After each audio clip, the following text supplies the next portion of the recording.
After a number of years of public consultation, the New South Wales Government has finally announced the real estate and property industry reforms that will commence on the 23rd of March 2020.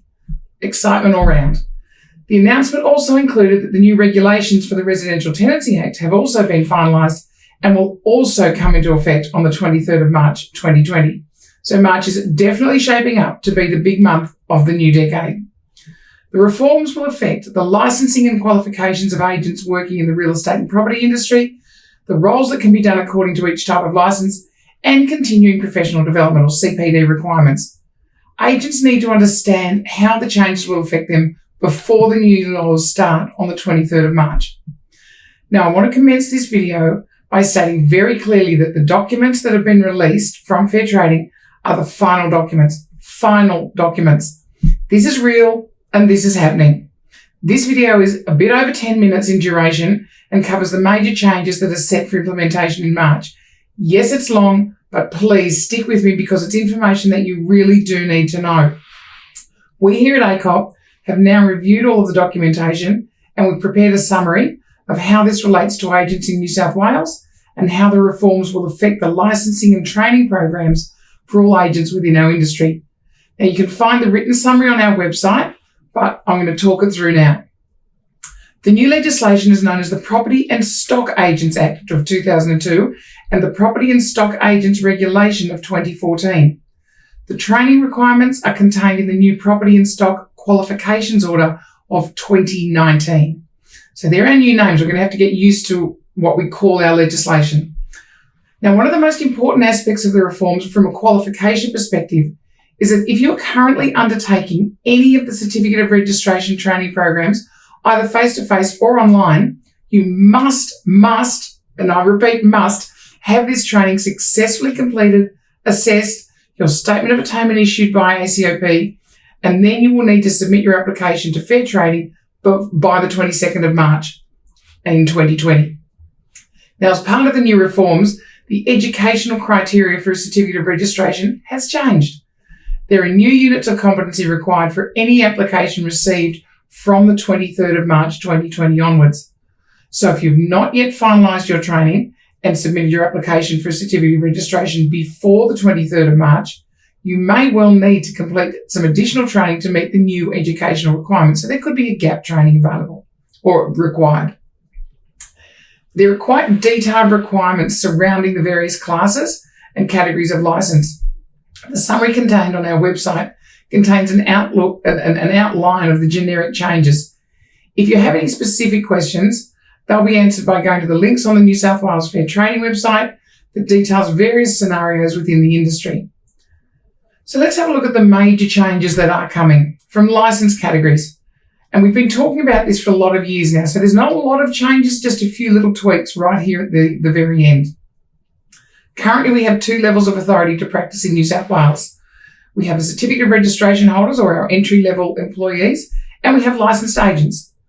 What we are getting is 3 levels of authority. Firstly, we'll have assistant agents. That'll be our Certificate of Registration holders. Then we'll have Class 2 licence holders. They're equivalent to our current licence holders. And then there's the new category is the Class 1 licence holders or the licensee in charge category. Now, our licence categories are currently we have real estate, business agents, buyers agents, on-site residential property managers, stock and station agents, and strata managing agents.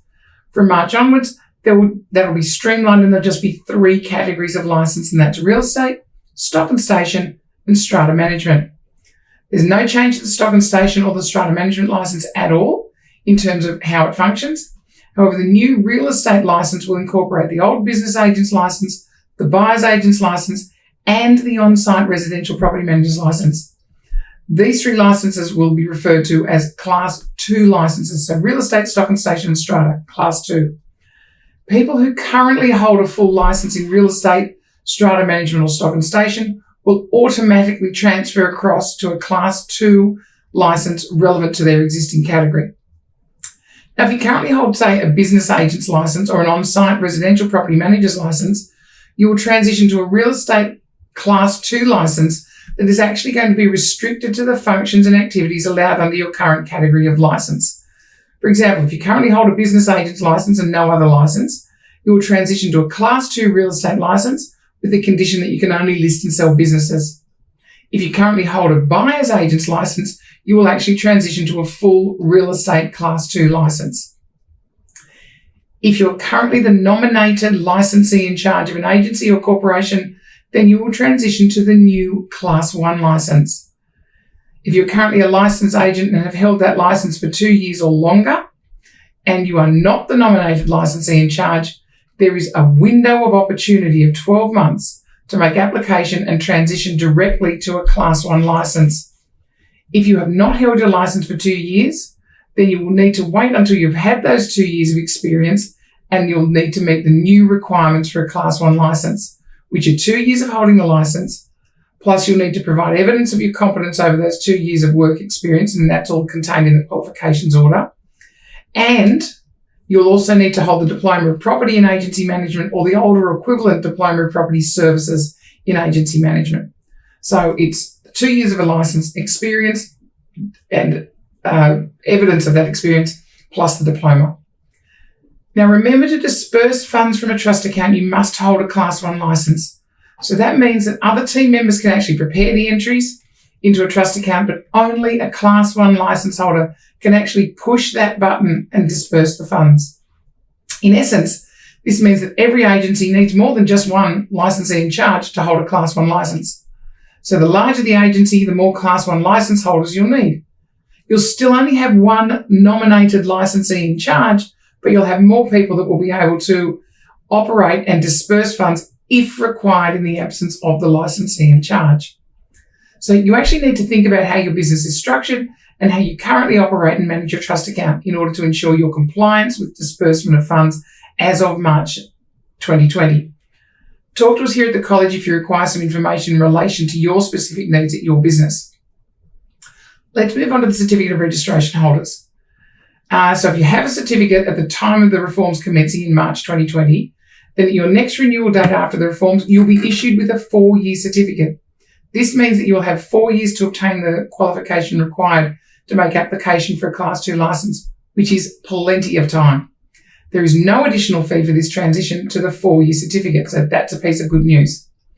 Also remember that assistant agents will not be able to enter into any contract or transaction on behalf of any party, except for a residential tenancy agreement. This means that every agency agreement, sales, management, strata, must be countersigned by a licensed agent, either Class 2 or Class 1, before it will be deemed to be valid. This will not be a great look for an experienced agent to have to get someone else to actually validate their agreements. So the idea of moving from that certificate holder through to a full license is a really positive move. Also, instead of CPD for certificate holders, you'll be required to complete, not just enroll, but actually successfully complete 3 units of competency towards your licensing qualification. Now that sounds like quite a lot, but when you're studying through the college here, this will simply be one module, such as the sales module or the property management module or auctioneering or commercial or whatever it is the final elective you choose. Naturally, you can complete your qualification much faster than the allocated 4 years. Have you done your 1-year experience and then make your application for a Class 2 license. So to make application for a Class 2 license after the reforms commence, you will need the 1 year of holding a certificate. You'll need to provide evidence of your competence over that 1 year, and you'll need to hold the relevant certificate for qualification for whatever the category of license is that you were applying. We move on to auctioneers, and there's basically no change to the requirements for auctioneers. You need to either hold a Class 1 or a Class 2 real estate or a stock and station license, and you must complete the 3 units of competency from the new certificate for in real estate practice qualification. Naturally, if you already have the auctioneering condition on your current license, this will transfer across to your new Class 1 or Class 2 license, whichever class of license you'll hold after the reforms. Let's move on to what the area most people are interested in. This is about the corporation licenses and the significant change that's occurring here. Now, currently, a nominated licensee in charge is required to be located at each place of business. So if you've got 3 offices and 1 corporation, currently there needs to be a nominated licensee in charge at each place of business. That requirement is being removed as of 23 March 2020. and you'll only require a single licensee in charge to be nominated for each company or each corporation. This change makes it clear about who is responsible for that organisation. The licensee in charge remains responsible for supervising the overall business. However, corporations obviously will need to consider how best to implement business processes to ensure that appropriate supervision is occurring. Now, a corporation can obviously employ multiple Class 1 agents, and those Class 1 agents can assist and continue to assist in the operational functions of a business and be leaders within that business. Now, if a corporation intends to carry out business in all or more than one of the different types of work included in the new real estate category, so that's real estate business buyers on site, they must nominate a person with an unrestricted license as a Class 1 agent in real estate to be the licensee in charge of that business. Now, an unrestricted license holder will have completed the new certificate for in real estate practice, not the one that you've all been doing for the last 10 years, the new one. And because it covers all of these functions. For stock and station and strata management focused corporations, they'll also need to obviously nominate a person with an unrestricted license as a Class 1 license as the Class 1 agent to be the licensee in charge of that business. So it'll be a Class 1 strata or a Class 1 stock and station. Now, this nomination process is currently underway. It started this week, or being December, the last week in December. Fair Trading have already written to all corporations who have more than one nominated licensee in charge across multiple venues. You will need to nominate who will be the nominated licensee in charge for the entire corporation and who will ultimately be responsible for the supervision of all the branches of your company. So from 23 March 2020, withdrawing general trust account funds is limited to the nominated licensee in charge only. This means that every business needs to review their processes for preparing and authorising withdrawals from the trust account. Let's have a look at CPD. The point system is a thing of the past. So no more 12 points to be compliant. With the implementation of the reforms, CPD will be about hours of training. CPD year will commence on the 23rd of March and it will conclude on the 22nd of March every year. And whilst you will still renew your licence on whatever date it currently falls, the CPD year will be from March to March to March to March, and on it will march. As stated before, for certificate of registration holders, assistant agents, your requirement for ongoing training is that you complete your 3 units of competency each year towards your licence. There are no other CPD requirements for assistant agents. For Class 2 licence holders, you'll need to complete 6 hours of CPD each year. This will consist of 3 hours of compulsory CPD topics. For the year, CPD year starting on the 23rd of March 2020, the 3 topics are real estate reforms, including the trust account requirements, rules of conduct and risk management. And Fair Trading are being quite prescriptive about what that needs to cover. So they'll actually be really very relevant topics. There'll also be 3 hours of elective CPD topics.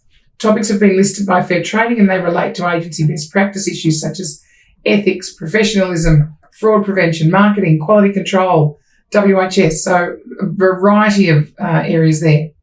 Class 1 licence holders, you're exactly the same as Class 2 licence holders with your 3 hours of compulsory CPD with the mandatory topics and 3 hours of elective CPD. You will also have to do, ultimately, an additional 3 hours of CPD topics relating to business practices such as trust accounting, business risk, industrial relations, HR management, supervision requirements, compliance audits, reviews, all of those sorts of things. Those 3 hours of business-related topics are not required in that first year of CPD commencing on 23 March 2020. The additional 3 hours of business topics commences March 2021. Because it's going to take a year, the first year of the reforms, for all Class 1 licence holders to actually transfer over to the new system as they renew their licences.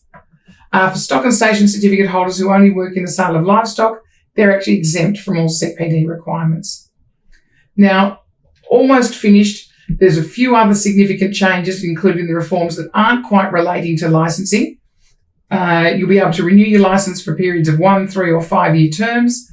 There's new supervision guidelines for the licensees in charge. They've been updated to reflect the changes that are in these amendments to the Act.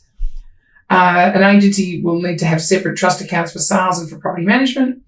agents and assistant agents need to declare gifts and or benefits over $60 if they may be considered as a conflict of interest. So, in summary, the world for property agents is going to change as of Monday, the 23rd of March, 2020. Take the time now to prepare yourself, get educated about the changes, and ensure your compliance. Now, we don't want you all stressing about the changes. We here at ACOP, we're all over it. In the few months leading up to the official proclamation of the new legislation in March, in addition to our usual fortnightly newsletters and our weekly Facebook Live posts on Wednesday afternoons, we'll prepare a weekly video to examine in detail the requirements under the new legislation. Naturally, the videos will be on our website, they'll be on our YouTube channel. So stay tuned, stay up to date with what's happening in the preparation of the implementation of the reforms. If you need information about the Class 1 or the Class 2 licenses and how you're going to actually access those and be eligible to apply, speak with one of our training administrators here at the college or go to our website for more information. So we've been doing this property training and associated compliance issues for 16 years. So we've been running certificate of registration programs in all license categories, licensing programs for real estate agents, strata managers, stock and station agents, business agents, buyers agents, on-site license holders, and we've been running the diploma. All of this since 2003. We can most definitely assist you in how we progress to make this the smoothest, best transition to make our industry better. Guys, hope this has been helpful. Read the document if you want to take it in more detail. Talk about it with all the other people that you work with. If you've got questions, call us and we'll see you in training. Bye now.